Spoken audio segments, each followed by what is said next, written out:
Ang layunin ko po, kung bakit natin pinag-aaralan ang Ebanghelyo ni Mateo na ngayon ay ilang buwan na nating pinag-aaralan, dalawa po ang aking layunin.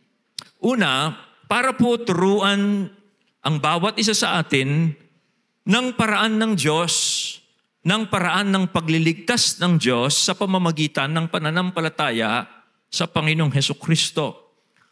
Ang kaligtasan po kasi ay sa pamamagitan lamang ng ating Panginoong Hesukristo, hindi po sa pamamagitan ng paggawa ng mabuti.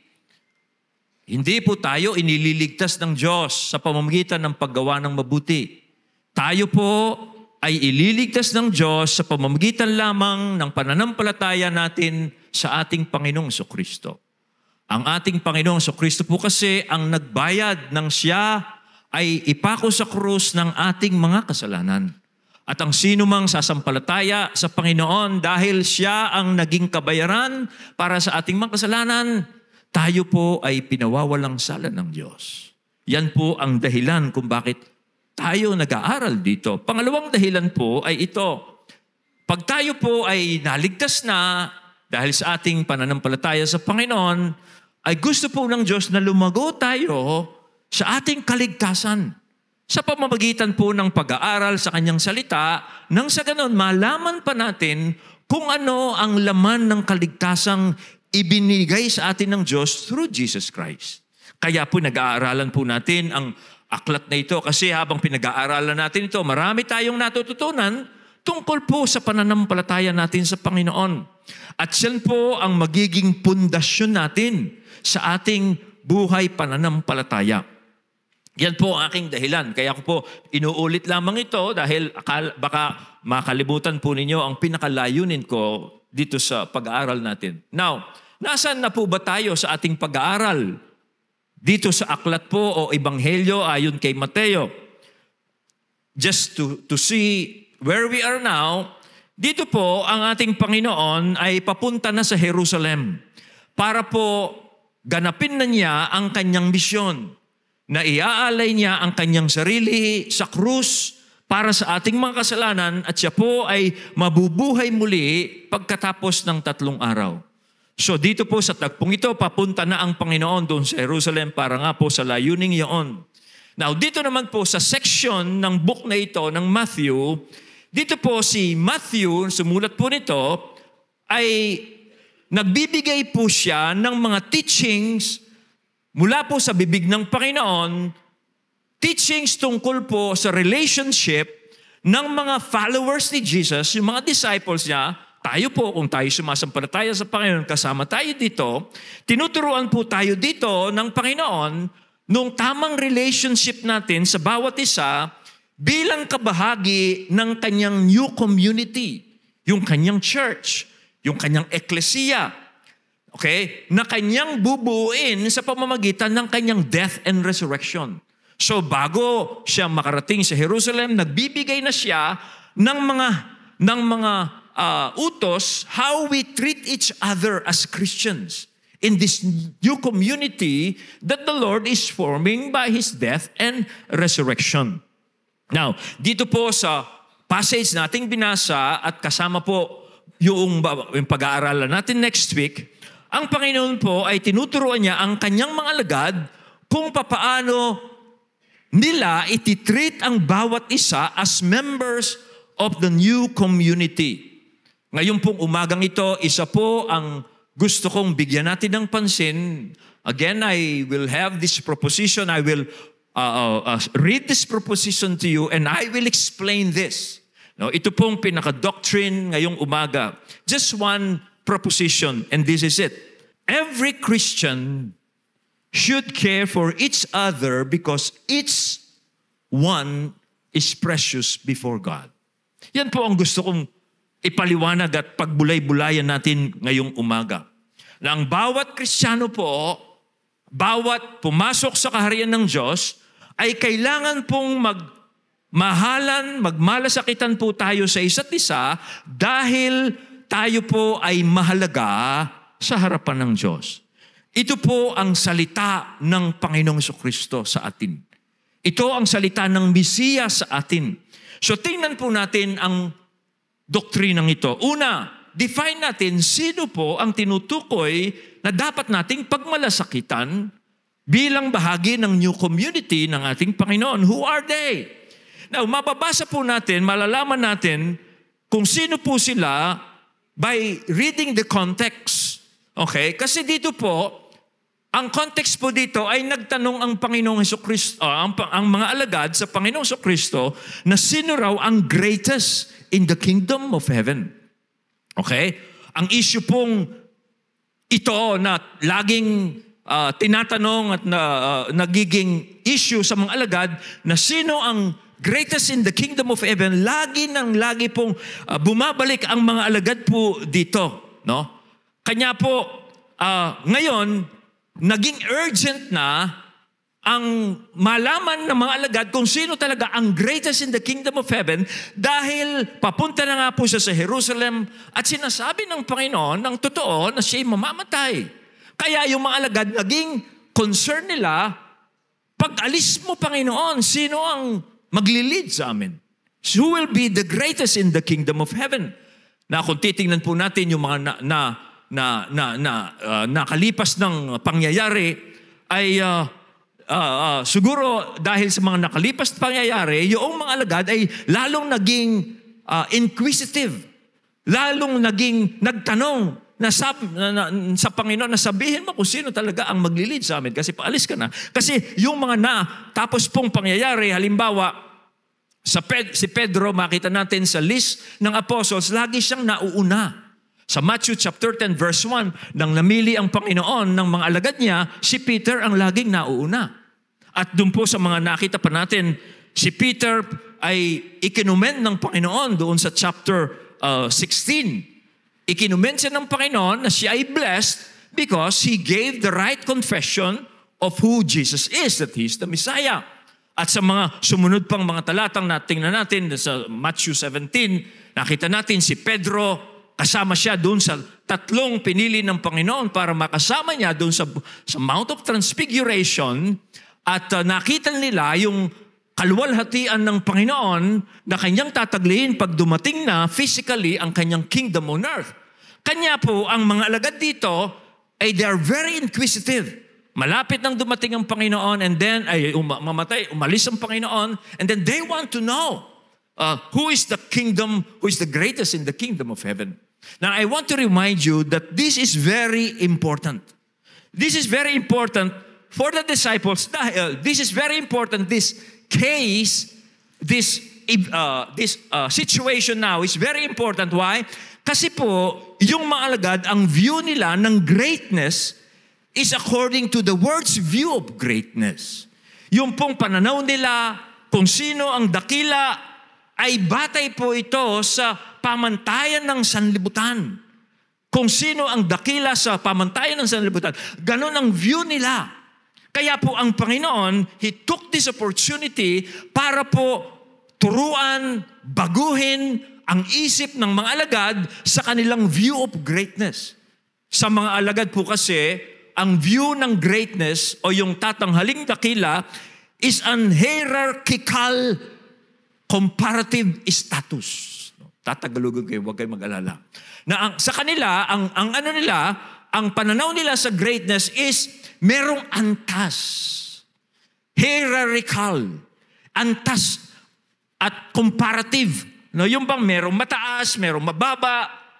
Kaya yun ang view nila ng greatness. Kaya ang Panginoon po, iti-take na yung opportunity ito to correct this issue about greatness. Now, ayon po sa Panginoon, ito ang sagot niya. At ito po ang gusto ko, unang point natin ngayong umagang ito. Ayon po sa Panginoong Jesus, anyone who enters God's kingdom, o ibig sabihin, a true Christian will not be concerned about earthly greatness. Yan po ang una. Ito ang pagkukorek ng Panginoon. Sasagot niya sa kanila ito.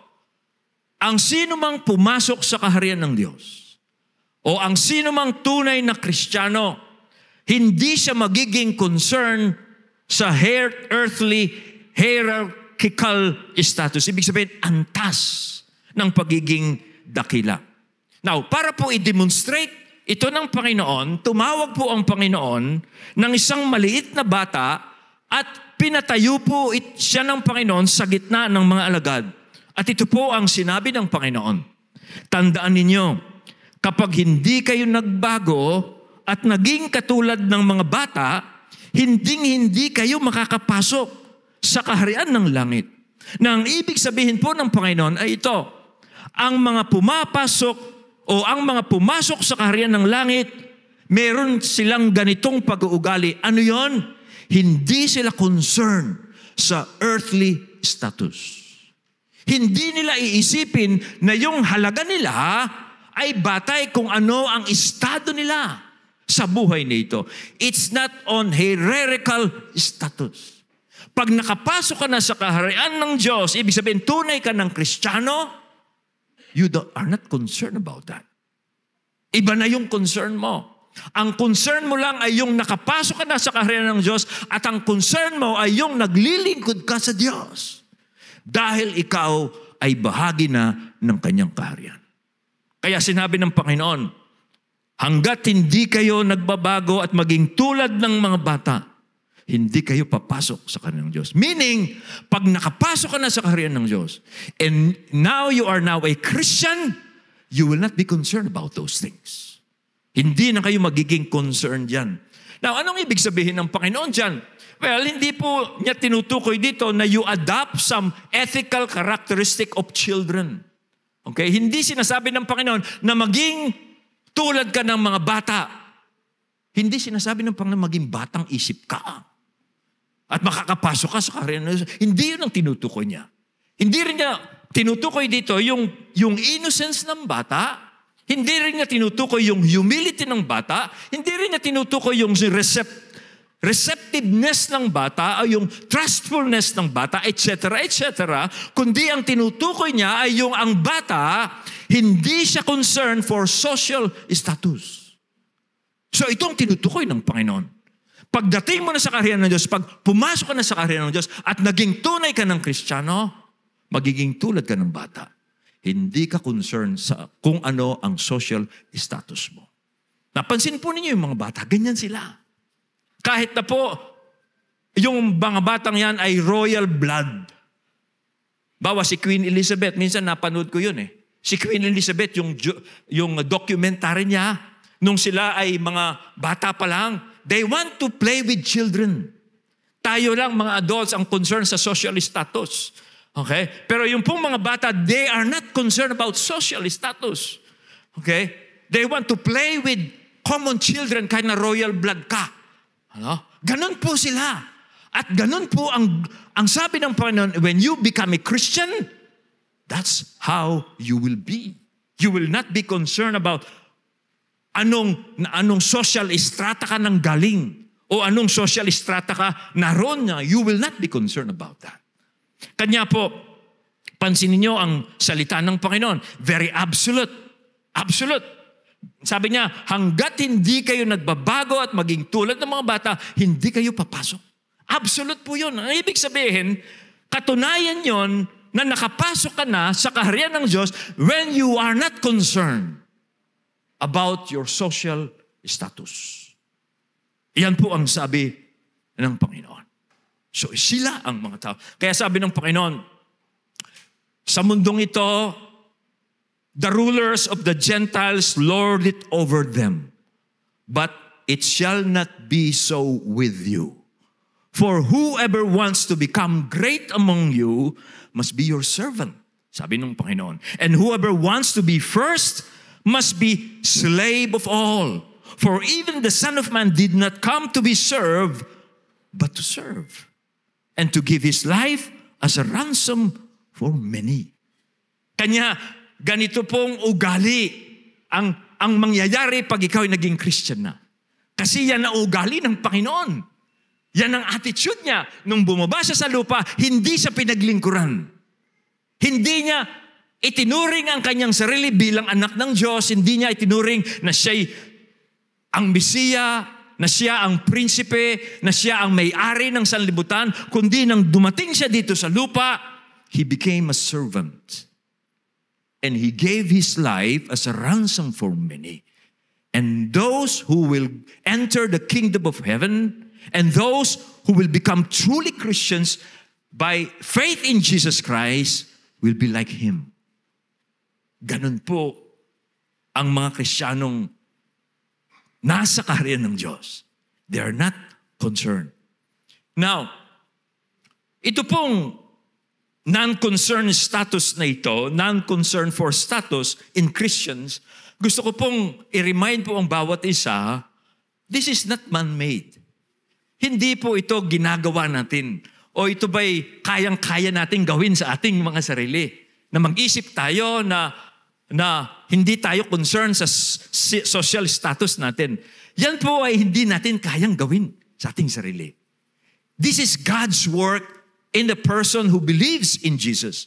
This is the work of the Holy Spirit when a person receives Jesus Christ in his life by faith. Yan po ay gawa ng Diyos. Hindi po yan kayang gawin ng tao. Tandaan po ninyo, ang isang tao, without the Spirit, without entering the kingdom of heaven, will always be concerned about social status. Okay? Pag pumasok siya sa isang pagtitipon, ang unconverted, laging titingnan niya, sino yung mas mababa sa akin dito? O sino yung mas mataas sa akin dito? Tapos hanggat maaari, ipakikita niyang big shot, yeah. Ganun ang unconverted. Pero when a Christian becomes a Christian, he will not be concerned about that. Okay? Yan po ang makita natin. Kaya hindi yan gawa-gawa ng tao. Yan po ay gawa ng Diyos. Yan ay katunayan na ang isang tao po ay pumasok na sa kaharian ng Diyos dahil ang Espiritu po ni Kristo ay nasa Kanya na. Kaya sabi ng Panginoon, kapag hindi kayo nagbago at maging tulad ng mga bata. Now, nung sinabi po ng Panginoon, yung bagay niyo na sinabi niya, kapag hindi kayo nagbago at naging katulad ng mga bata, hindi po ibig sabihin, kaya ng taong baguhin niya yung kanyang sarili. Tulad po ng sinabi ko sa inyo, hindi kaya ng tao na baguhin niya yung sarili niya para hindi na siya concerned sa kanyang social status. Kaya po sinabi yan ng Panginoon, yan po ay paraan ng Panginoon para ipakita sa atin na ito ang standard sa mga papasok sa kaharian ng Diyos. At kung sa sarili lang natin, itong standard na ito, hindi natin kayang baguhin natin ang sarili natin to become this person. Yan po ay paraan ng Panginoon para ipakita sa atin, hindi natin kaya talaga makapasok sa kaharian ng langit sa sarili natin. Para po ipaalam sa atin ng Panginoon, kailangan natin siya. Kailangan natin ng Panginoon para baguhin niya tayo. Siya lamang po, ang Diyos lamang, ang makapagbabago sa isang tao para magkaroon siya ng ganong pananaw at pag-uugali. Paraan niya ng Panginoon para ipakita sa atin, ito ang standard. Parang ganon. Ito ang standard. Pero dahil yan ang standard, tandaan, hindi mo kaya yan. At dahil ganyan ang standard, hindi ka papasok sa kaharian ng langit, kaya kailangan mo si Jesus Christ sa iyong buhay. Kailangan mo ako. Kaya tandaan niyo, sabi ng Panginoon, madali pa raw pumasok sa butas ng karayo, malimbawa ang mayamang tao, ang kamelyo pala. No? Hindi makakapasok yung mayaman sa... Okay, madali pa raw makapasok ang kamelyo sa butas ng karayom kaysa mayamang pumasok sa kaharian ng Diyos. Hindi sa social status. Sabi ng mga lagi, sinong maliligtas? Sabi po ng Panginoon, with man, it is impossible. But with God, all things are possible. Kaya nung sinabi ng Panginoon, pinakita lang niya yung standard para lumapit ka sa Kanya. Sumampalataya ka sa Kanya. And by the virtue of His death and resurrection, papasok ka sa kaharian ng Diyos. At pag nakapasok ka na, isang pag-uugaling mapapansin mo sa iyong sarili, you're not concerned. Hindi ka concerned kung mahirap kang tao. Hindi ka concerned kung may pinag-aralan ka. At hindi ka rin concerned kung mayaman ka. O mataas ang pinag-aralan mo. PhD ka, lahat ng D na sa'yo. You are not concerned. Ang mahalaga sa'yo ay nakapasok ka sa kaharian ng Diyos. And you had that privilege because of the mercy of God was bestowed on you. That is your concern. Okay? Kanya po, yan po ang gusto kong ipakita sa inyo sa mga talata pong ito. A true Christian's only concern is his acceptance by God in Jesus and how he could serve God. And how he could serve God. Okay? Kanya po, ito, sinasabi ng Panginoon, ito ang mga precious sa paningin ng Diyos. Yung nakapasok na sa karera ng Diyos. Yes, they are not concerned about social status, but before God, they are precious. Mahalaga sila sa Diyos ngayon.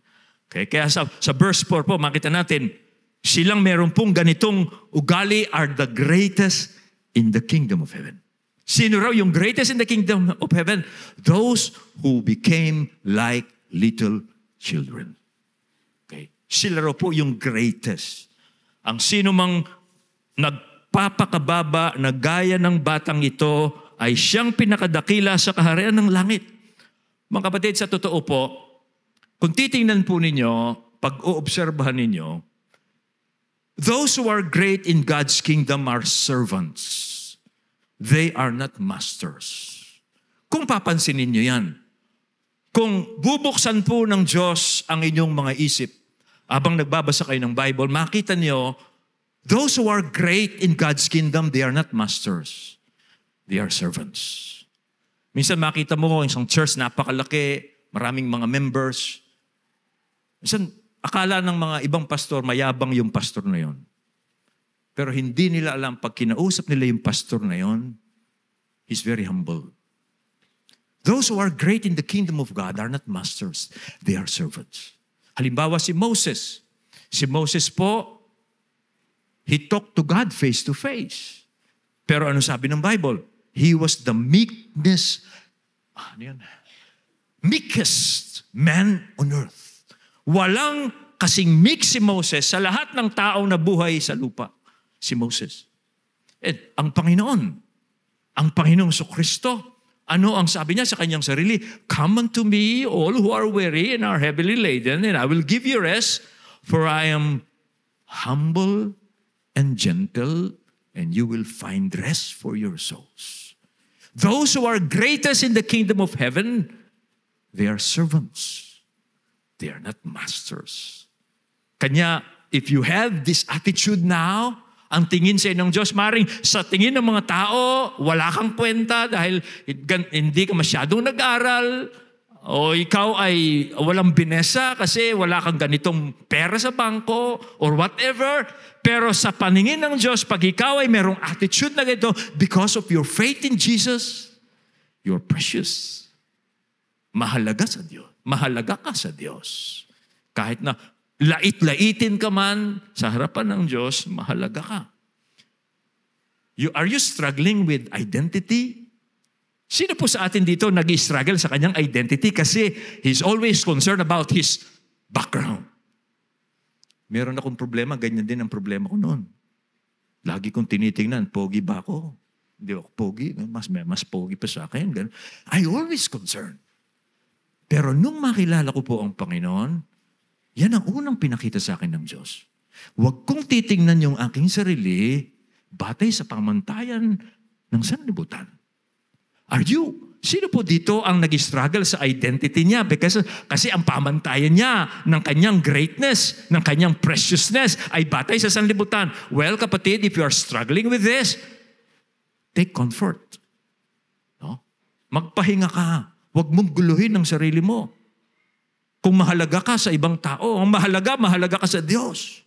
Sabi nga ni Bill O'Hero, itinakwil manang lipunan, hindi ng hindi ng kalangitan. Si Bill O'Hero, yung pong capital punishment, yung sa bilibid, sindikato na born again. Tapos, ganun nga, kumanta, bakit ako pumunta doon? Okay. Si Bill O'Hero, sabi niya, itinakwil manang lipunan, hindi ng kalangitan. Kasi napiit eh. At nakilala niya ang Panginoon doon sa piitan. Kaya nag-compose siya ng muling isinilang. No? At sinabi nga niya, itinakwil man ako ng lipunan, ikinulong ako because of my crimes. Totoo naman, karapat dapat siyang ikulong. Pero nakilala niya ang Panginoon at doon niya nakita, itinakwil man siya ng lipunan, hindi lang wag lang yung kalangitan. So if you're struggling with identity, take Jesus' word. These words of Jesus will free you. Palalayain ka nito. Hindi ka mapapraning. No? Hindi ka laging nag-iisip. Paano mo iangat yung sarili? Meron kasi iba, inaangat din talaga yung sarili. Pero sabi ng Panginoon, ang nag-aangat ng kanyang sarili, ibababayan. Kaya kung pipili ka, iangat mo yung sarili o bababa mo yung sarili mo, piliin mong ibaba ang iyong sarili.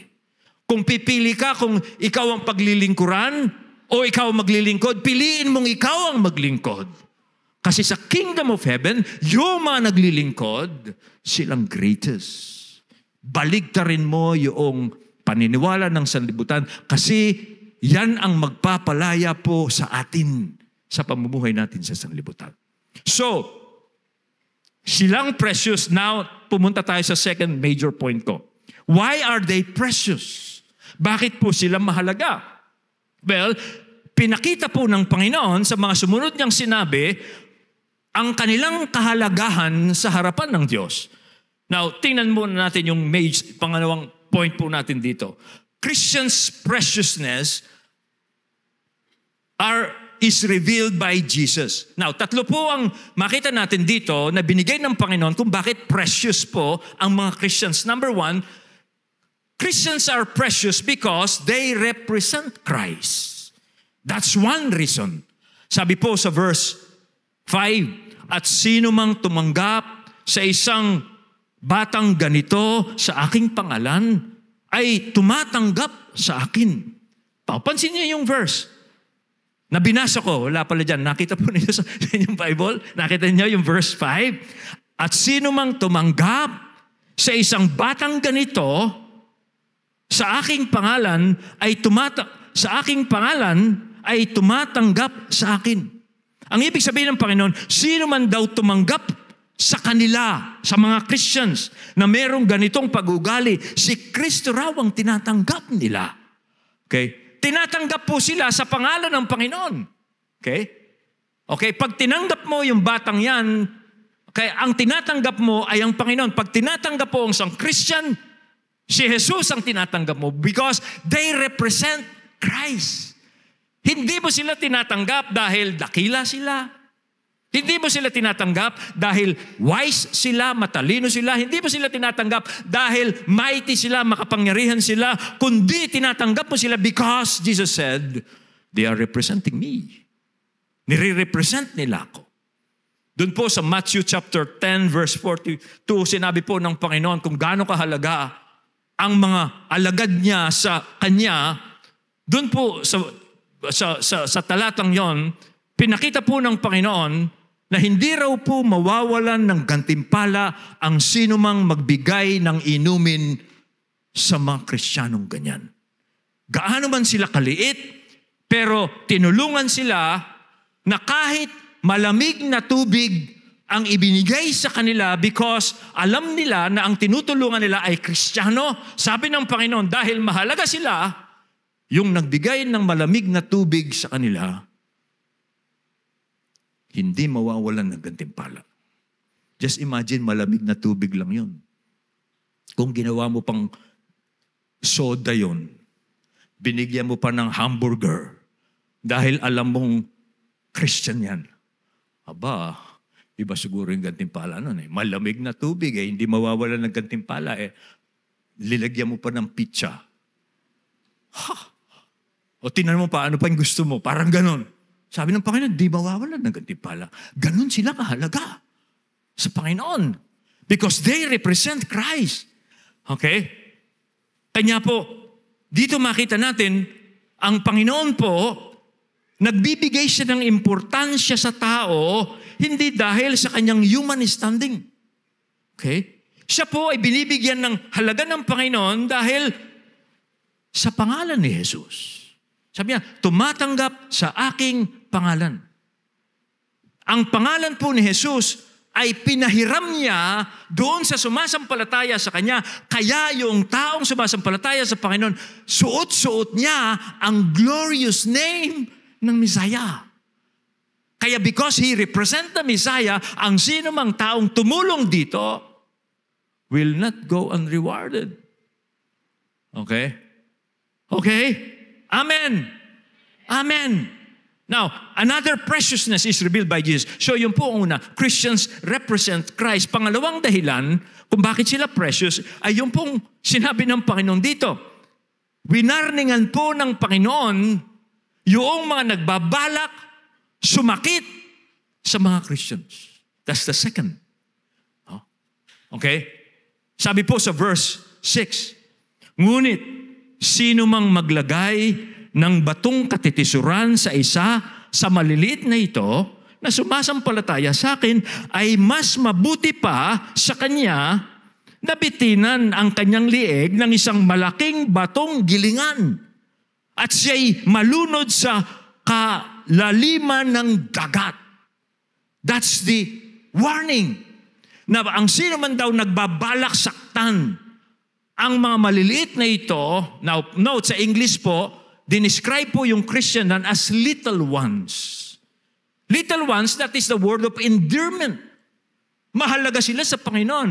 Pag sinabing little ones, ang maliliit kong mga anak, mahalaga sila sa Panginoon. That's the word of endearment. At the same time, yung salitang little ones is a description of their vulnerability. Patay ako. Yun. Mas madali yan sa Tagalog, kahinaan. Dahil sa kanilang kahinaan, okay, little ones, they're loved by Jesus, and at the same time, they are vulnerable. Mas madali yun. Mahina sila. At dahil mahina sila, sabi ng Panginoon, ang sino mang sumakit sa kanila, mabuti pa, bago niya magawa yung masama niyang balak sa mga minamahal kong maliliit na batang ito, mabuti pang talian niya yung kanyang lieg ng pinakamalaking bato. Na yung batong yon hindi mo makikilos kundi sa pamagitan ng malaking asno. Ganyan yung gilingan yung panahon yon, no? At pagkatapos, itapon mo siya sa dagat. Nang sa ganon, hindi niya magawa yung masama niyang balak sa mga maliliit na anak kong ito, sabi ng Panginoon. Ganun sila kamahal ng Panginoon. They are His little ones. And they are vulnerable. Mahihina sila.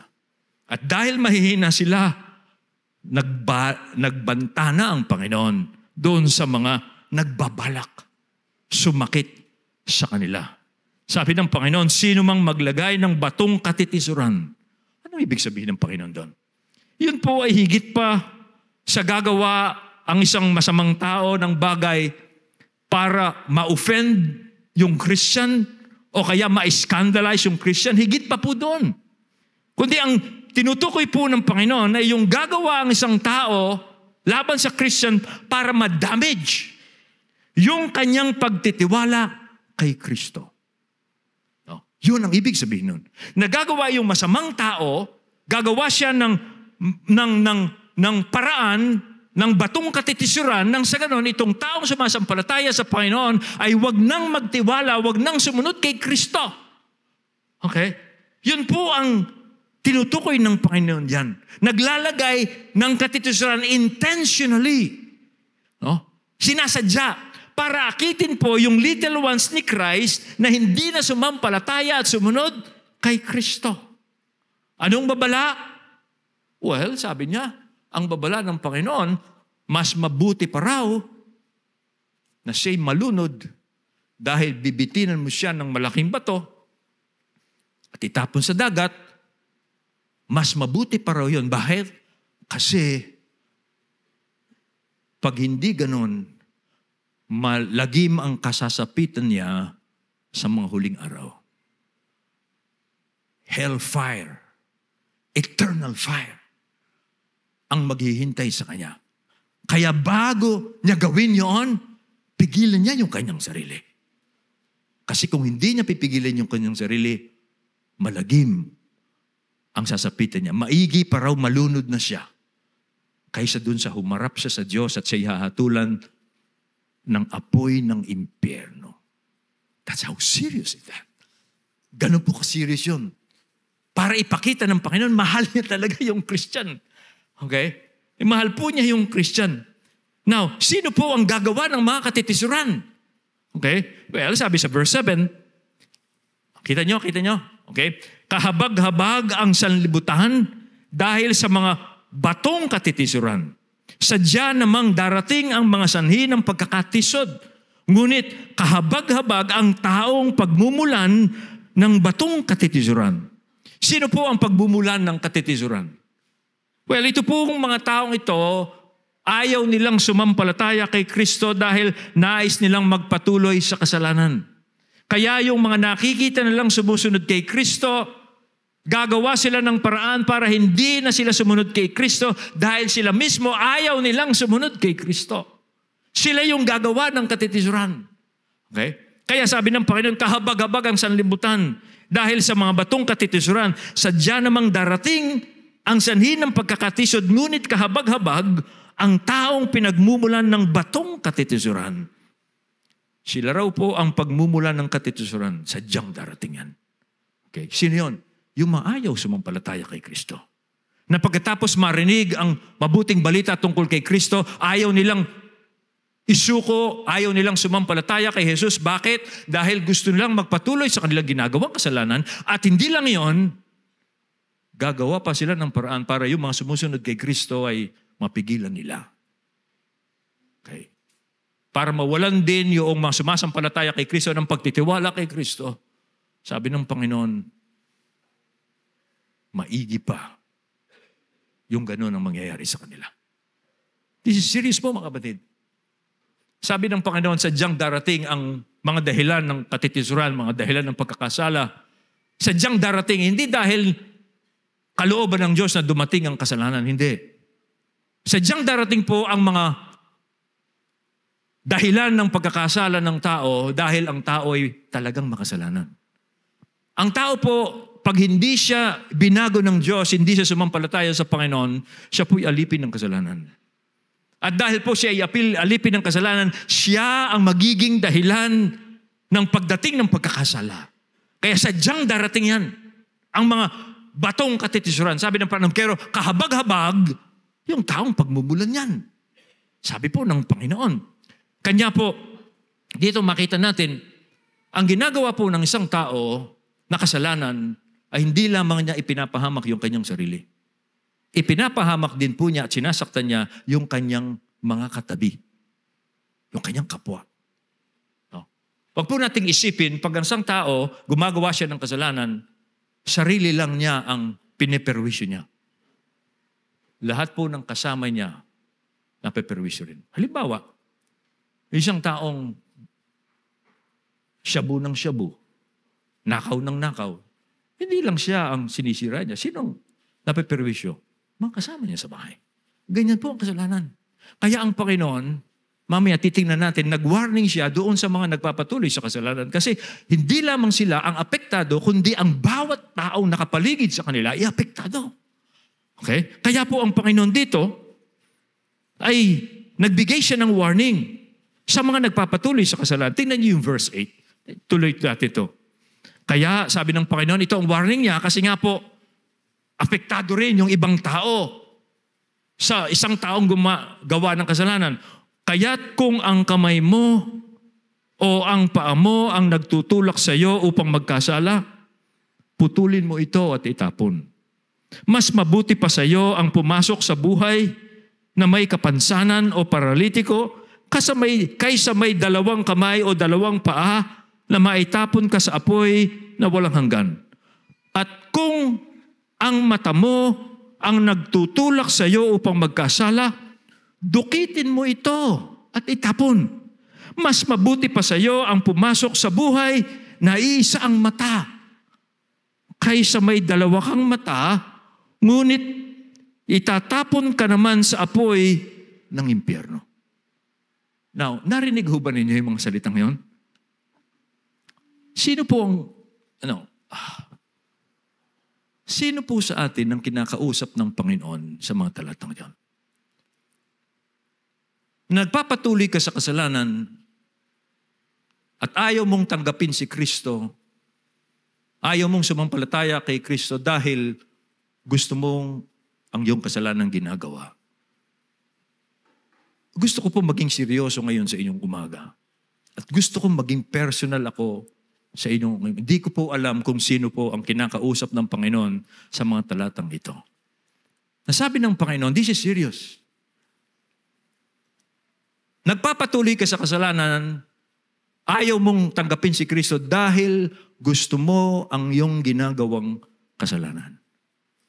At dito winawarningan po ng Panginoon, itong taong ganito ang kanyang ginagawa sa ngayon, dahil sabi ng Panginoon, ikaw ang ginagamit para dumating ang pagkakasala.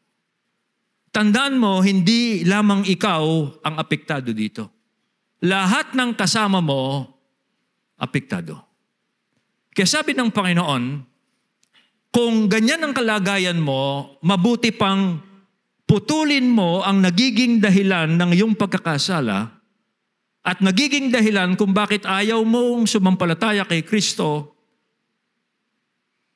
Mabuti pa na pumasok ka sa buhay kaysa meron kang dalawang mata, meron kang dalawang kamay, o meron kang dalawang paa na mabulid sa impyerno. Ganun po serious ang Panginoon dito.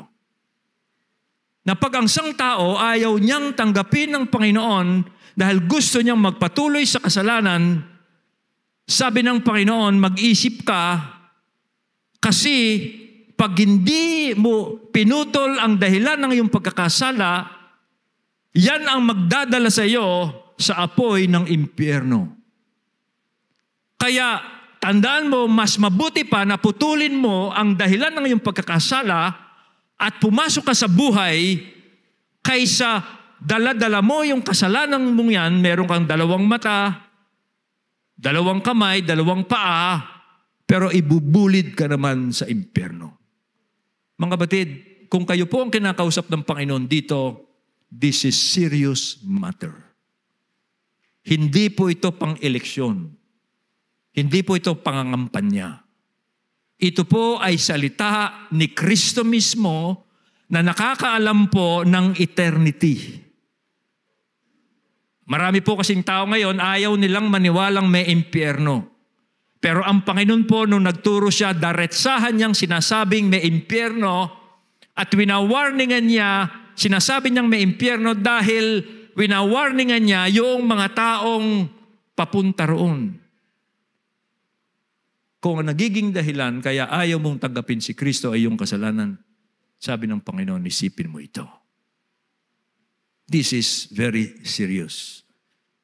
Now, ang tanong, literal po ba ang utos ni Kristong ito? Literal ba ito na dudukitin mo yung mata mo? Puputulin mo ang kamay mo? Puputulin mo yung paa mo? Para makapasok ka lang sa kaharian ng Diyos. Hindi po literal. Ay, salamat. Kasi, paanong literal yan? Kahit na putulin mo yung kanang kamay mo, meron ka pang kaliwang kamay. Okay? Kung alisin mo yung kanang mata mo, tandaan mo meron ka pang kaliwang mata. Ibig lang sabihin yan, itong katawan nating ito, makasalanan ito. Ang tanging makapagbabago nito ay ang Diyos. Sa pamamagitan ng kamatayan at pagkabuhay na muli ni Jesus. Diyan napuputol ng tao ang kanyang pagpapatuloy sa kasalanan. Tandaan nyo, sabi ng Panginoon, ang taong nagkakasala ay alipin ng kasalanan. Ang alipin ay hindi nananatili sa sambahayan, ngunit ang anak ay nananatili sa sambahayan. Kaya't ang sino mang palayain ng anak ay tunay na malaya. Lalaya lamang po ang isang tao sa paggawa ng kasalanan kung siya'y palalayain ng anak ng Diyos, ang tagapagligtas, ang Panginoong Jesucristo. Kaya po siya napako sa krus na matay para sa ating kasalanan para po tayo'y patawarin at palayain sa kapangyarihan ng kasalanan. Kaya, take these words of Jesus. Kasi ang hinihingi ng Diyos is radical transformation. Yun po ang tinutukoy ng Panginoon. Yung radical transformation na yon, hindi po kaya ng tao yon sa kanyang sarili. In fact, kung ikaw, hindi mo kayang pigilan yung sarili, you have to call to God for mercy. Huwag mong sabihin, Pastor, kaya ko yan. Pag gusto ko nang alisin ang kasalanan ito, kaya ko ito, Pastor. Subukan mo. Ito sasabihin ko sa iyo, hanggat hindi ka tumatawag sa Panginoon, hindi ka sasampalataya na siyang tagapagligtas para iligtas ka sa iyong kasalanan, hindi ka magbabago. Sinubukan ko yan. Nung ako ay nasa drugs, sinubukan ko yan. Sinabi ko sa Panginoon, Panginoon, tatanggapin kita pag hindi na ako nagda-drugs. Tagal na rehab ako. Tanging ang Panginoon lamang po, mga kapatid. Kaya, kung nag-i-struggle ka, tumawag ka sa Panginoon. Siya lang ang makapagpapalaya sa iyo. Why? Because He died for your sins. And He rose again so that you can live a new life in Christ by faith in Him. Kanya po, yan ang sampanawagan natin. Now, if you are a Christian, sa mga believer, hindi nila kaya yan. Kaya they need Jesus Christ. Sa mga believer naman, kung believer ka na, you are struggling with sin, anong gagawin mo? Look unto Jesus. Tumingin po kayo sa Panginoon.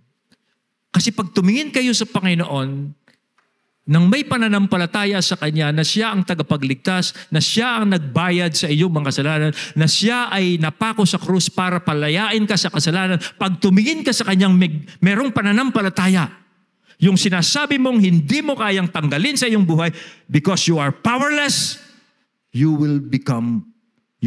Lord will give you strength. Pag tumingin ka sa Panginoon, by virtue of His death and resurrection, you will be free. Tumingin ka sa Panginoon by faith. No? Kasi yung kapangyarihan ng Panginoon, ang siyang ibibigay niya sa sino mang taong sumasampalataya sa Kanya. Bakit na kayang ibigay yun? Because He died for sin. And He rose again so that we can live a new life in Him. So Jesus is sharing the new life of the resurrection to those people who are trusting in Him. Kaya pag Kristiyano ka, nag-struggle ka, look unto Jesus. Huwag mo sabihin, Pastor, hindi ko kaya.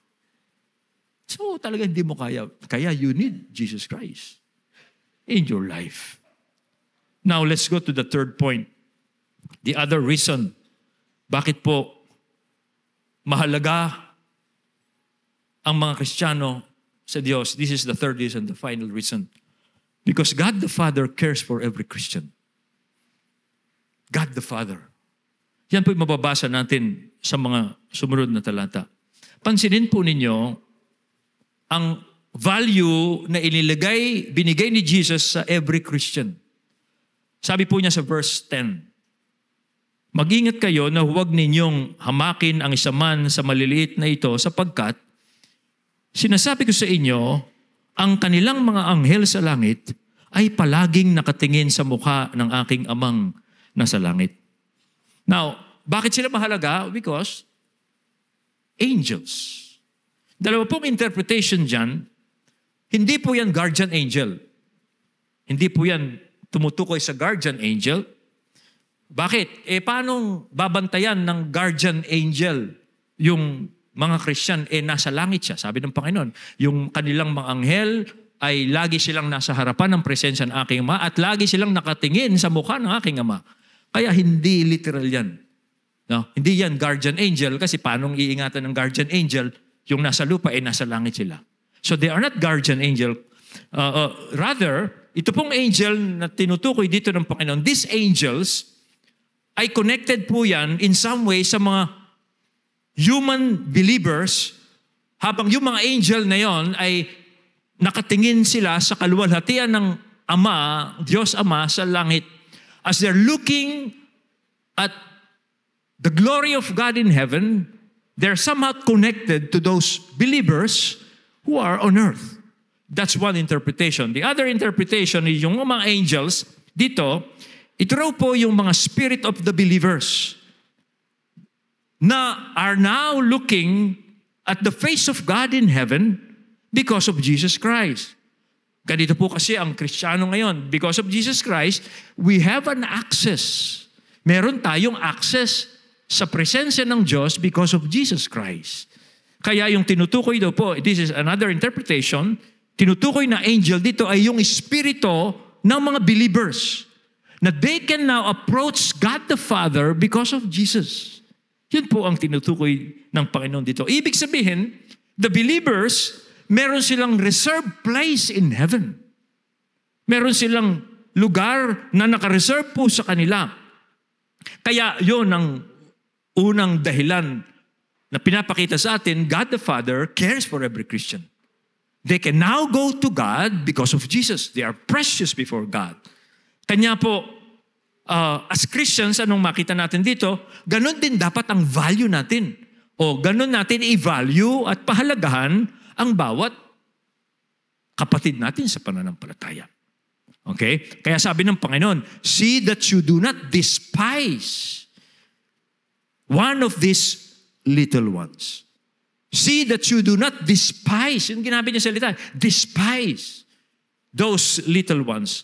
Kasi po, kung titingnan niyo, sa sanlibutan po, mas madaling i-despise yung mga little ones. Hindi ba? Yung mga maliliit, madali natin silang hamakin. Kasi maliliit lang sila eh. Kaya sabi ng Panginoon, kayo hindi. If you are Christians, huwag niyong i-despise yung maliliit ninyong kapatid.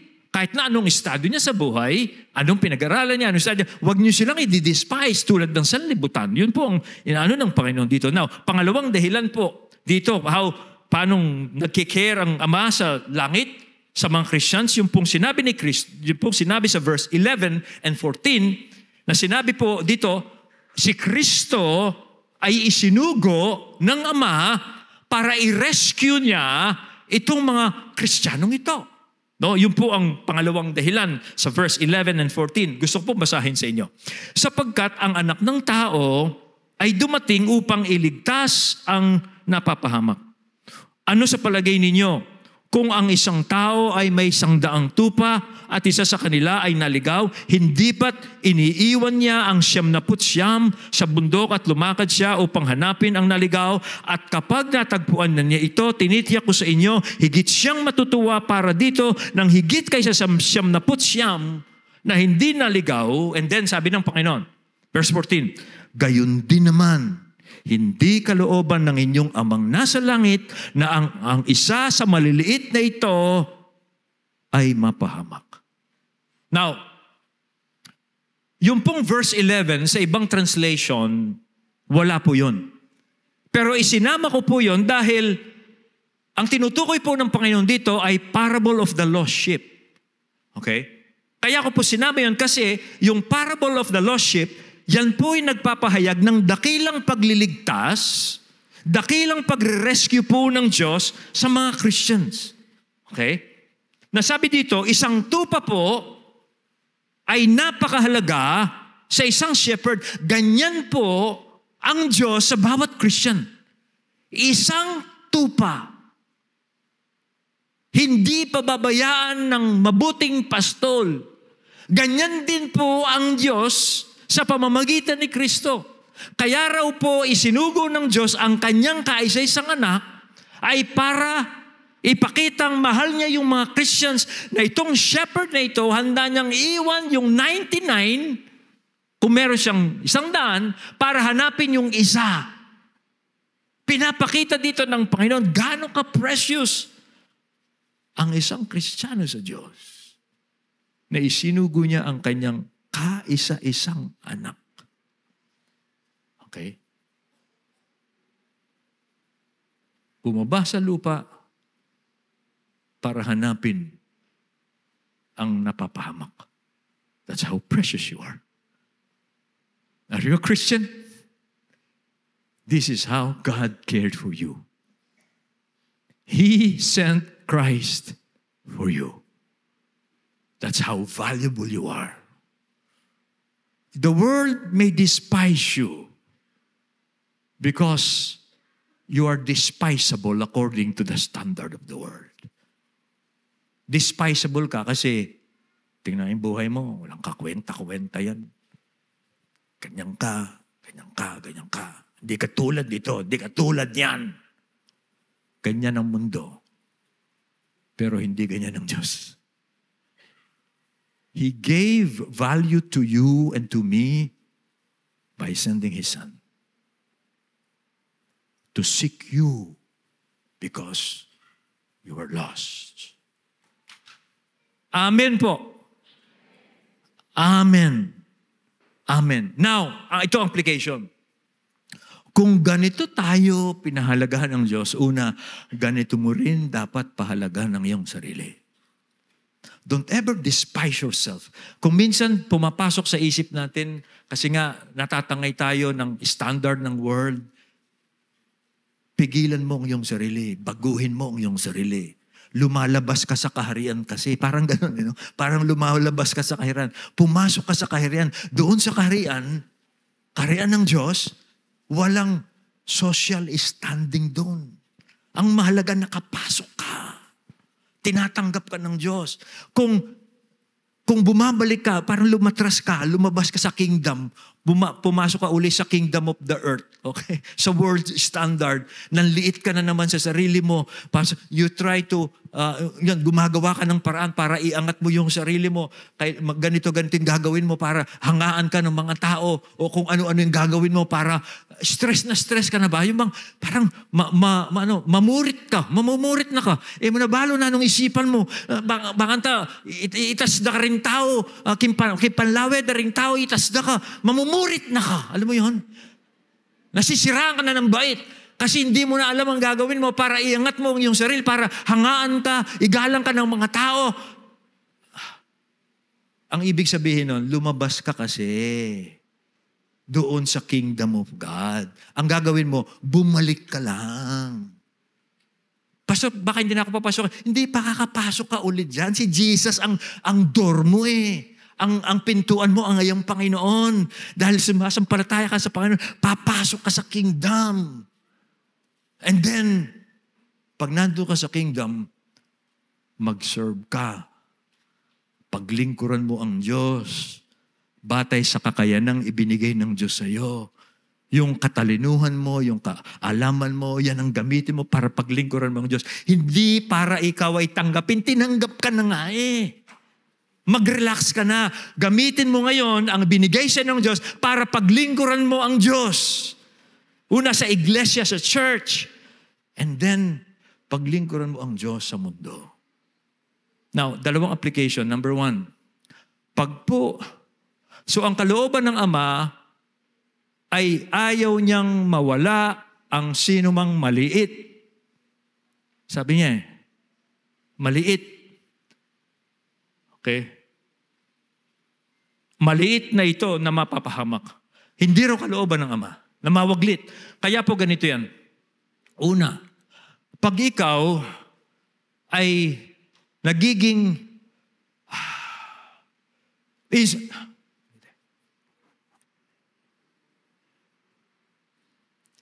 pag hinahanap po natin ang kapatid nating nawawala, ginagawa natin yung kalooban ng Diyos.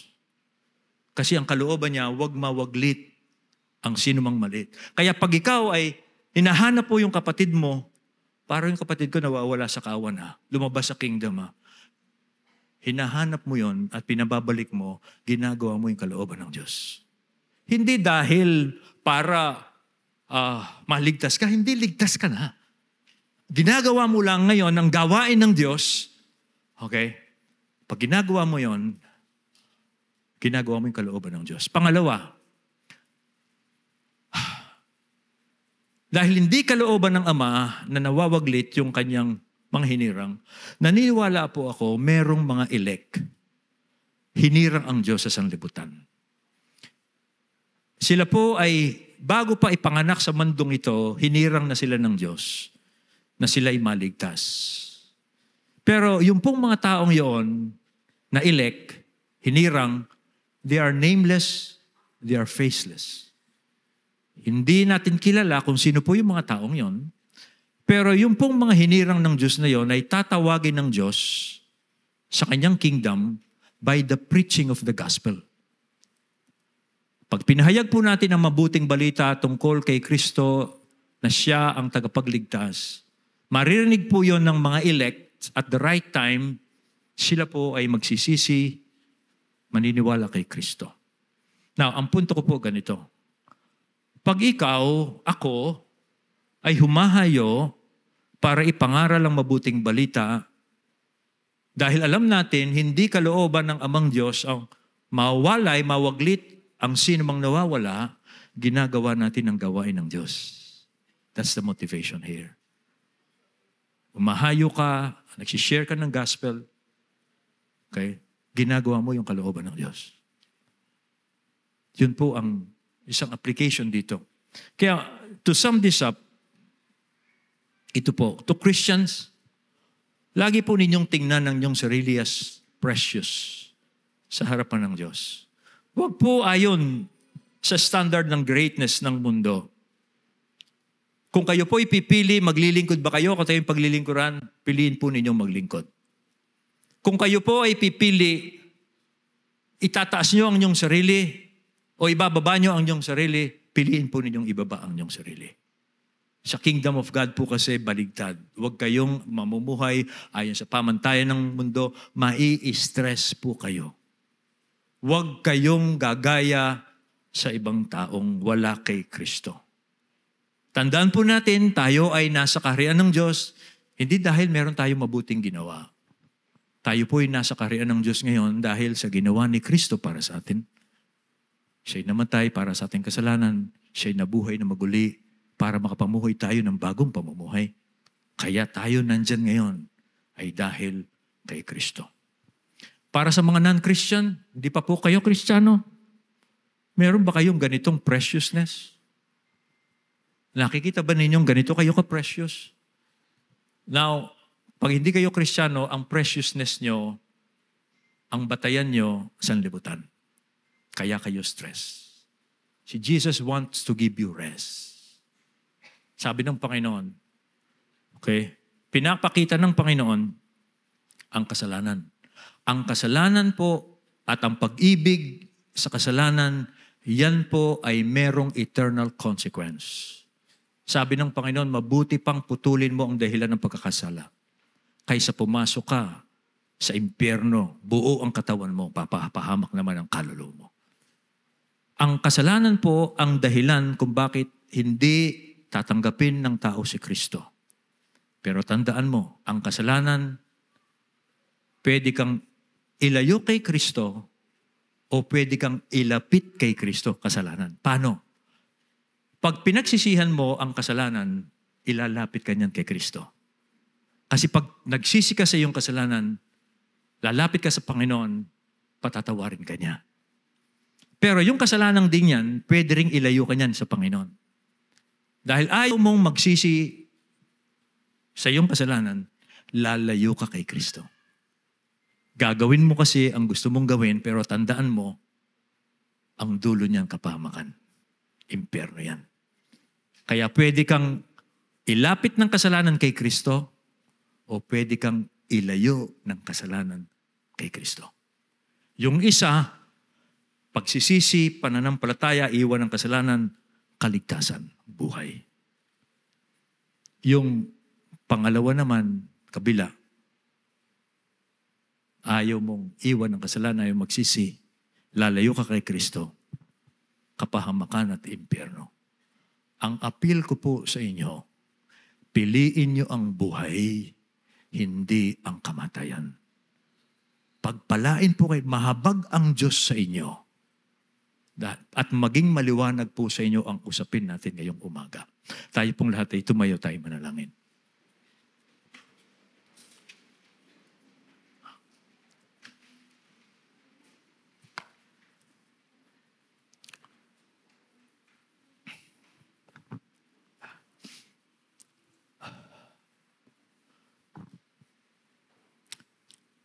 Kayo po ang Diyos na nagsugo ng inyong kaisa-isang anak para kami po ay maligtas. Nagpapasalamat kami sa iyo, Panginoong Hesus, dahil ayon sa kalooban ng Diyos Ama, binigay mo ang iyong sarili sa krus upang tubusin kami sa aming mga kasalanan. Ibalik kami sa Diyos.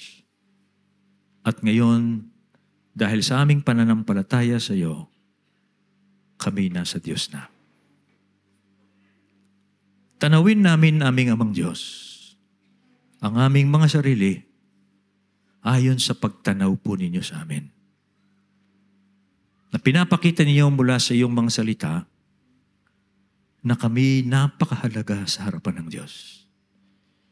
Bagamat sa sanlibutan hindi kami mahalaga, dahil ang sanlibutan pinahahalagaan lamang niya ang mga bagay na mahalaga sa kanyang sarili. Pero sa iyo, dahil kami na kay Kristo, sumasampalataya kay Kristo, napakahalaga namin sa iyo. Araw-araw, tulungan mo kaming tanawin namin ang aming mga sarili ayon sa pagpapahalaga mo sa amin. Nang sa ganon, hindi kami matangay ng sanlibutan at ng kasalanan ng sanlibutan. Selyuhan mo ang mga katotohanan ito sa bawat puso ng bawat isa na nakay Kristo sa pamamagitan ng iyong Espiritu. Pahalagahan namin ang ginawa ng Diyos para sa amin.